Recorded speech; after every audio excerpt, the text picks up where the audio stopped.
அனைவருக்கும் வணக்கம். ஒரு அன்பர் இந்த கேள்வியை கேட்டிருக்காரு.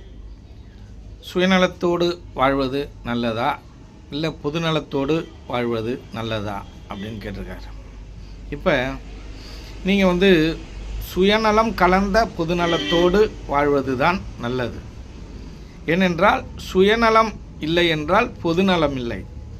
இப்போ நீங்கள் உயிரோடு வாழணும் அப்படின்னா உங்களுக்குள்ள ஜீவன் இருக்கணும். அந்த ஜீவன் உடலை சார்ந்து தான் அங்கு வாழ்ந்து கொண்டிருக்கிறது. இந்த உடலுக்கு என்ன தேவை அப்படி என்றால் உணவுங்கிறதும் நீருங்கிறதும் அவசியம் தேவை. அப்போ தன்னைத்தான் பார்த்தால்தான் பிறகு பிறரை பார்க்க முடியும். நான் உயிரோடு இருந்தால் தான் பொதுநலத்தை என்னால் செய்ய முடியும்.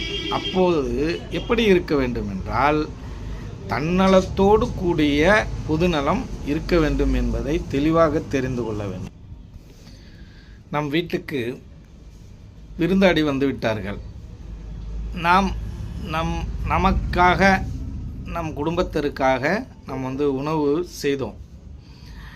அப்பொழுது நாமும் சாப்பிட வேண்டும், அவர்களுக்கும் உணவளிக்க வேண்டும். அப்போ நம்ம என்ன செய்வோம்? எல்லோருக்கும் பகிர்ந்தளித்து உணவளிப்போம். அப்படி தான் அளிக்க வேண்டும். ஏனென்றால் நாமும் உயிரோடு இருக்கணும் இல்லையா? அப்போ எல்லாத்தையும் அவங்களுக்கு கொடுத்துருவோமா அப்படின்னால் அது சரியானதில்லை. இப்போ நம்ம பெரியவங்களே என்ன சொல்லியிருக்காங்க, முன்னோர்கள்லாம் எல்லாருக்கும் பகிர்ந்து கொடுக்கணும் அப்படின்னு தான் சொல்லியிருக்காங்க. அதனால் சுயநலம் இல்லாமல் பொதுநலம் இல்லை. ஆகவே சுயநலத்தோடு கூடிய பொதுநலம்தான் சரியானது. இப்போ மகாபாரதத்தில் பார்த்திங்கன்னா இந்த மகாபாரத போரே எப்படி உருவாச்சு அப்படின்னு கேட்டிங்கன்னா, இப்போ அர்ஜுனன் சொல்கிறான். அர்ஜுனன் போரில் நீங்கள் போருக்கு தயாரான நிலையில் நிற்கிறான். அப்போ அர்ஜுனன் சொல்கிறான், கிருஷ்ணா, நான் எப்படி என்னுடைய உறவினர்களை நான் எப்படி கொல்வது? எதிர்த்தாப்பில் இருக்கிறவன் என் சித்தப்பன், என் அண்ணன், தம்பி எல்லாம் என் உறவினர்களாக இருக்காங்க. இவர்களை எப்படி நான் போரிட்டு கொல்வது அப்படி என்று அர்ஜுனன் கூறினான். அதற்கு கிருஷ்ணன் மனதிற்குள்ளாரே என்ன நினைத்தார் என்றால், அவன் எல்லா உயிரையும் எப்படி கொள்வது அப்படின்னு சொல்லியிருந்தால் அந்த போரை நிறுத்தியிருப்பேன். ஆனால் அவன் அப்படி கூறவில்லை.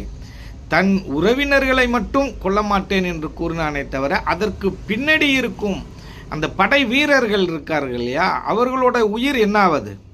அப்போ அந்த உயிர்களை எல்லாம் அவன் பெரிதாக நினைக்காமல் தன்னுடைய உறவினர் உயிரையே அவன் பாதுகாப்பதிலேயே முக்கிய குறிக்கோளாக இருந்தான். ஆகவே தான் இந்த மகாபாரத போர் நிகழ்ந்தது என்று கண்ணன் கூறுவான்.